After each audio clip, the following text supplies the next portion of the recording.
building on our rich history in the community, celebrating the people and events that make this the great place we call home. WAVE presents WAVE Country with Dawn G. Good afternoon, everyone, and thanks so much for joining me. I'm Myra Ansari in for Dawn today. We hope you had a great weekend and a great holiday. So today we are sitting with WaterStep, a nonprofit organization that focuses on sustainable solutions to the world's water, sanitation, and hygiene crisis. We talk a lot about WaterStep here at WAVE, and it's because they have a history here in our community. Since 1995, WaterStep has evolved from a small service organization to a global leader in safe water solutions and innovation, and they really come to the rescue to help people locally but also around the world. So we're so happy to have Mark Hogg here with us, founder and CEO of WaterStep. So thank you for being here, and more importantly, thank you. Happy New Year to you. Thank you for the work that you do for people around the world. You know, I'm being honest when I say this. We couldn't do this without you guys. I mean, y'all do such an amazing job telling our story, helping to follow that story along and to celebrate our successes, and we do that together. So thank you so much for that. We appreciate everything that you do.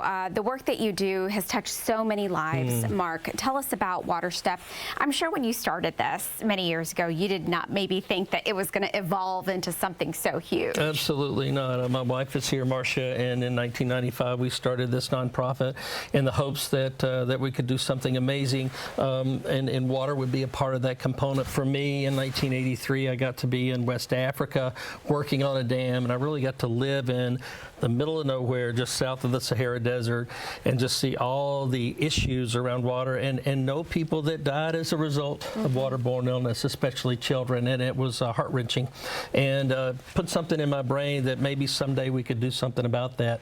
So over the years, so many people have come together. We've all been a part of this great team, and one of the things that we do that we're probably pretty well known around here is disaster response. Sure.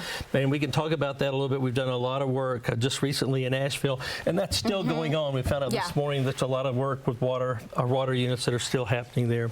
But to do that, we've kind of gone to the basics with our technology that it was actually invented here in 1896 in Louisville. It changed the whole planet. And we use a process of electrolysis with salt and water and electricity. We can make disinfectant chlorine and dose that in water for a variety of things. And that's the basis that really makes us kind of unique, is because out in the world, you can filter water if you want to, but we've got to have that residual disinfectant in there, because if I put filtered water in a contaminated glass, then there's no point. Absolutely. Yeah. So these are I brought some of the products that we're doing with here, but it's all a part of this community coming together. Great folks like you guys. We got folks at GE, the Louisville Water Company. We got Zoller injection molding our products now. We brought all of our manufacturing from China here to the U.S. this year. That's fantastic. And when you say WaterStep, when you go around the world, you say WaterStep, Louisville goes hand in hand with it. And it's great that you give our community that recognition. But the things that you use out in the field, they're not these fancy schmancy extra contraptions. It's very basic. Yeah, our goal is for an ordinary person like you or me to be able, with passion, to understand how something could work and be useful. For example, this is our chlorine generator. It's exactly the same process, like I said, invented in 1896 here in Louisville. We can manufacture about 10,000 gallons of safe water a day with this. With this one thing? Absolutely. Wow. And we use it by injecting the gas from the chlorine that it manufactures. Now, we're really excited about this unit, because this unit we've started manufacturing in southern Indiana with Zoller. GE helped us to remodel this, and here was the deal. We're growing so strong. We've got so much on the horizon that we're looking at. How do we manufacture these things strong or faster and easier for ordinary people to put them together? So we spent about 3 years putting together an idea with a gentleman, Steve Frolicker at GE, and we came up, this will help us build these things 75% faster.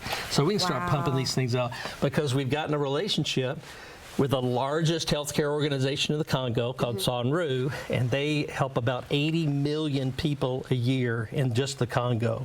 So we've done pilot projects, and we're hoping to be pumping these things out like crazy for their hospitals. If I'm out in somewhere in Africa and I don't have access to clean water, what is this going to do for me? That's a great question. So all we're going to need is a battery, a 12-volt source using a car battery, or you can plug it into grid power if you need, or if you have. We need some tanks. We need access to some water. That water can be pretty bad, pretty contaminated. We could even filter that water through a T-shirt to get all the particulates out. And then we're going to hook this up in such a way that we have a little pump inside a tank. We can fill this room up with water.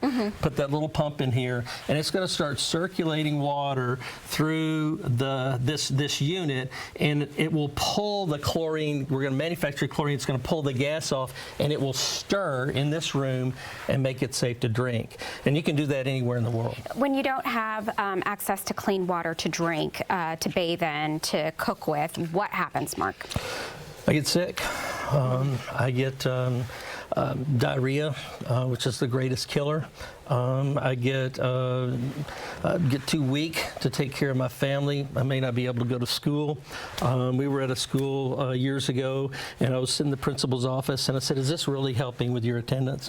She's a big, strong, powerful presence, and she stood up and she stared at me and she shouted at me in Spanish, and she said, "Look out that door." And I said, "Yes, ma'am." She said, "There's no kids standing out there."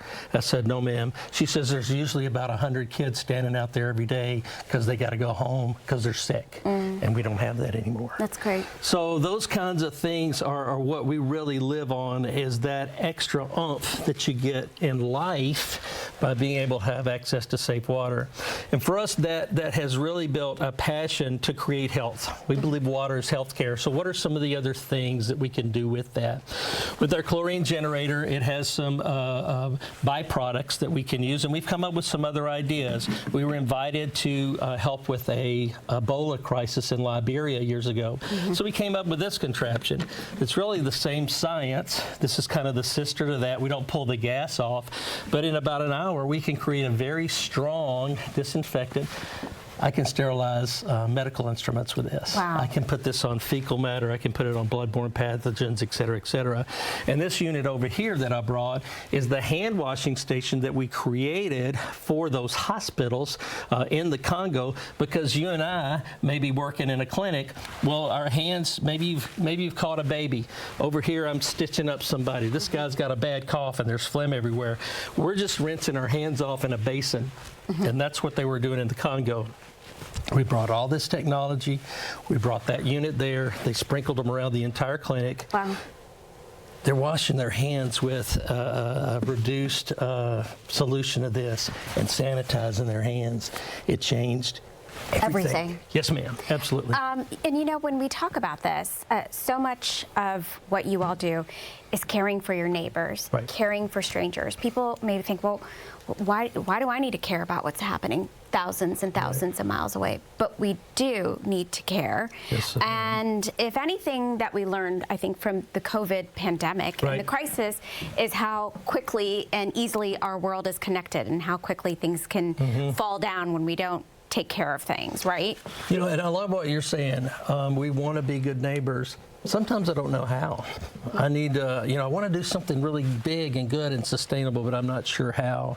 And what we've been able to do, even during COVID in Kentucky, we've had about 500,000 people using bleach from these units across the state with organizations that needed that. But just like you and me, ordinary folks, they want to do something, and we've given them some tools to do something they can't even imagine. Yeah.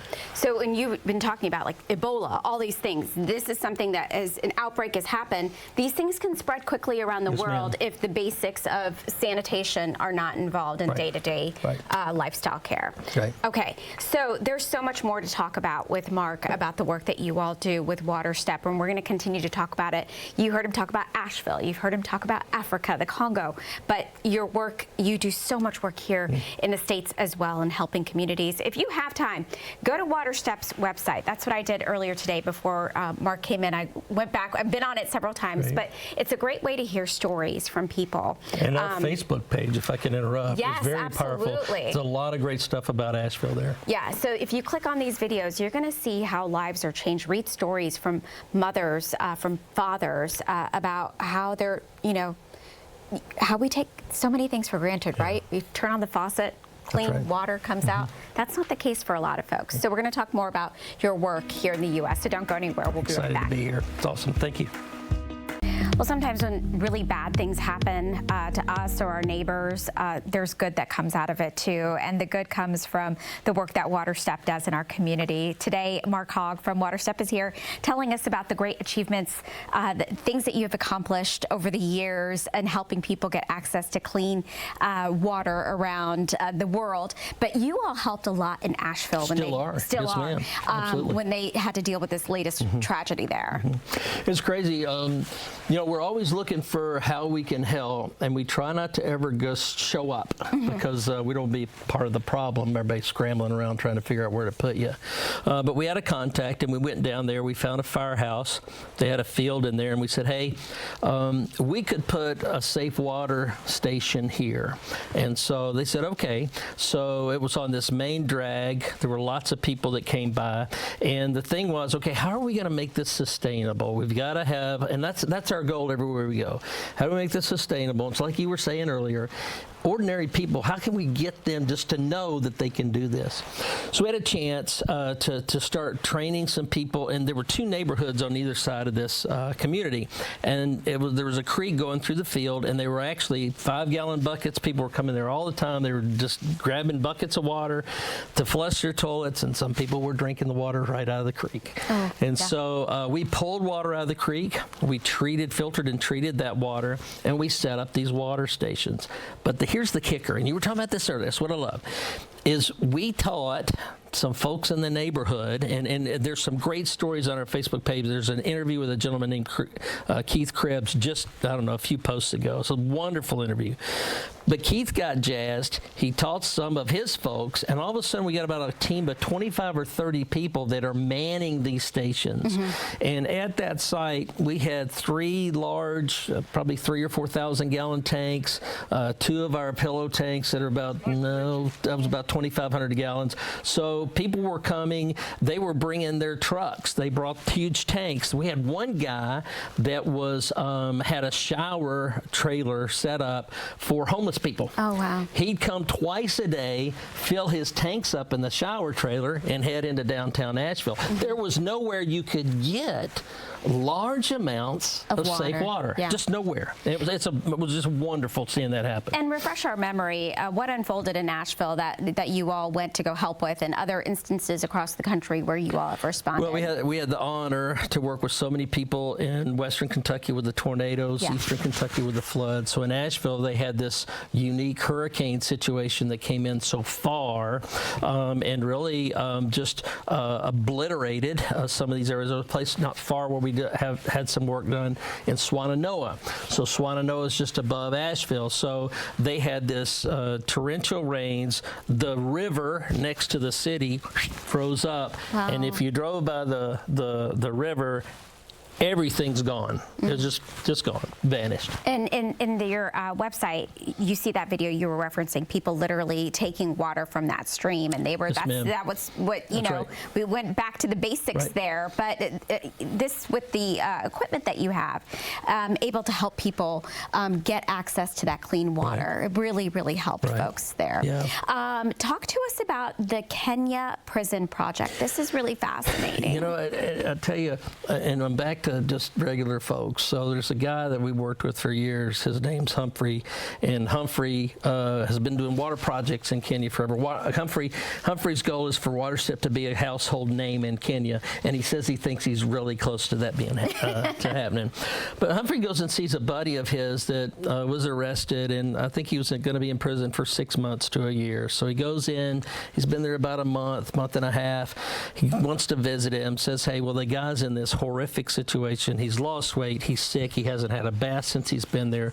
The water keeps him and the folks sick. And Humphrey's like, well, I'd do this. He said, I've done this in communities. Maybe the prisons will let me do this. So I started 3 years ago. 135 prisons later, wow. Just 2 weeks ago, we celebrated the last prison. Here's what we got. Humphrey goes in, he evaluates the health care in the prison. Do they have safe water? Do they have disinfectant? How are they storing their water? How are they getting their water? And so we put in tanks. We trained them on the unit that we saw earlier, the chlorine generator. They have bleach makers so they can make disinfectant. Everything's sanitized. One of the prisons, the gentlemen were using urine that they got out of the toilets to wash the floors and to even boil and sanitize for eating. So this kind of situation was horrific. Today, we don't know anybody that's gone in and transformed every freaking prison in a country. Yeah. But this gentleman, Humphrey, and the team that he's built there. That's monumental. Oh, it's huge. It's huge. I'm so excited. I'm shaking. It's amazing. When you talk about the water in communities, what does it look like? What is in that water from here to what folks are dealing with overseas? That's a great question. Now, this will get you. Just because the water's clear doesn't mean it's safe. Because in a lot of places you go, they're like, okay, let me make sure the water's clear and I'll drink it. But pathogens and bacteria can be in that clear water. So the variety of places that people access water, sometimes they're getting water out of a well. Well, you assume what's in the ground, it's going to be safe. Well, not necessarily. Whatever we put on the ground ends up in our water. So they may be getting out of a river, lake, stream, or a pond. And so what we want to do is help them understand that water access point, we can take that access point, we can put it into tanks, and then we can start treating that, whether it's filtration or chlorination to finish that, and then we can serve that up. So we want to help them then decide, how are we going to distribute that? How are folks going to get that water in this prison? That there's Humphrey there.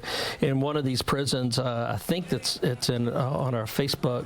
They were walking 7 kilometers to get a jerry can full of water, and they'd only let them go once a week. So they had a jerry can full of water for bathing, for drinking, for everything. And so what happened in that situation? And it's the same. Imagine that being a community, not just a prison. We've got tanks now. The tanks have safe water. I don't have to walk 7 kilometers. I'm getting my water here. It's safe here. It changes everything. Oh, it changes everything. Your WOW carts, that's a mobile water treatment plant on wheels. Yeah. That's been a game changer. It's huge, and it's just, so much stuff. And that's what I'm telling you is we love Louisville, we love Wave, we love all these wonderful people we get to work with. And Louisville had 6 water main breaks in a row. Happened, 8 years ago. And so we were approached by some folks that said, we really didn't have enough water for our prisons downtown, the jail and the detention center. We don't want to be there again. What can you do? We're like, I don't know. Curtis at the office says, let's just box everything up, put it on a cart, and we'll do that. And so that's what we did that project for. And what happened was a gentleman in Cincinnati from EPA saw it and said, well, this is pretty freaking unique. Let's put a program behind that. So it just kind of built the momentum. And it's kind of funny. It's just nothing, I won't say nothing, but oftentimes we're doing something to solve a problem. And it becomes an answer to problems over here because of the network that we build. Sure. And that's what's happened to the WOW card. It is a unique tool. The Army is using it. U.S. Army Corps of Engineers has it up in Alaska. We've got some units going in above Canada. People are trying to use this now to help with a problem of keeping water wet at 60 below zero, but sanitized. And that's what we're looking at on your screen right there. That's the WOW cart that Mark was talking about. Well, and that's Keith. That's Keith and Curtis right there in that picture, right by the creek. The creek's right behind Curtis. Okay. All right. Much more to talk about with Mark, so don't go anywhere. We're going to take a quick break and be right back. What are the plans, the goals for WaterStep going into 2025? So the main goal is to always live to see the day no child dies of waterborne illness. So we're pushing to get there. But next year, we've learned a lot. Let's use Asheville for an example. Kentucky has a very special way that it responds to disasters with water. Most states don't do this. We use bottled water, these behemoth power Hogg machines, reverse osmosis machines. And you talk about water bottles. They, of course, leave behind so much plastic and mess. This is what you all do avoids that. Yeah, it's absolutely. And so there's this niche that the wild card and what we're doing kind of fills. But here's the kicker. States regulate their water, and so it's difficult to come in with a machine the state's not familiar with and doesn't have the approvals that it in processes that it goes through. Kentucky's figured out a way around that. So we have a great relationship with the state, and so when there's a disaster, the health department says, hey, Governor, we would like to go in with WaterStep's equipment and use that for safe water. And the governor says, great, I'll sign off on that. So if he's got a state of an emergency, he's going to say, here, we want WaterStep there, and it's great. We have a great letter from the governor right now that we handed out like candy in Asheville. In North Carolina, they didn't have that. So North Carolina's health department asked our health department. Our health department has 4 of our well carts. They said, can we borrow those carts to use in this disaster? And we love our health department. They said, absolutely. Yeah. So they got them over there, and they couldn't use them.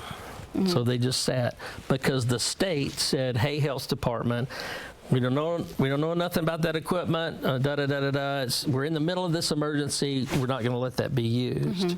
And so, one of the ways that we've learned from Asheville is we want to do a good job, and we want to bring people around us that can help influence some of these other states around us in Kentucky, in the Southeast especially, how those states could understand a way to get around all the paperwork that's this deep and go along and come along with an idea that their health department could just sign off on one disaster at a time with the governor. And that is critical because in times of crisis, you don't have a lot of time to be sitting around and doing the paperwork and doing that. You need to respond quickly. And you got to be ready. Yep. And so we're trying to encourage so many people to be ready. We've got a strategy that we're working with the Kentucky Rural Water Association, the health department, water department of Kentucky, and we call it a lily pad. We're going to place in our place these well carts and tanks and equipment around the state so that folks that are responding to disasters have the opportunity to have equipment and they can get to a disaster within an hour or two and be able to serve safe water. Mark, we have about a minute left. I want you to tell folks about how they can get involved, what they can do to help you all. Awesome. You see people working in the manufacturing area now. They're all volunteers. We love that. We have a lot of folks that are involved to collect shoes. We do that kind of as a PR kind of thing. But this thing that we're building now to get people to respond with the wild carts and disasters, that's a huge place that we're looking for volunteers to be a part of that as well. WaterStep doesn't want to man those teams to go out into disasters. That's a huge, we're not the Red Cross. Yeah. But we can help anybody in any organization or anybody, just like Keith down in Asheville with his team, build a team and make it happen. Yep. All right. So go to waterstep.org to learn more information. And here you can also find ways that you can help WaterStep further their mission. Very easy to do because you never know when you might be in a crisis and you're going to need help. Happy New Year to you. Happy New Year. Love being with you. And I love your passion. Thank you so much for all you do. Thanks for letting us be here. All right. Thanks so much for joining us here on Wave Country. I'm Myra Ansari. I'll see you on Wave News at 3 o'clock.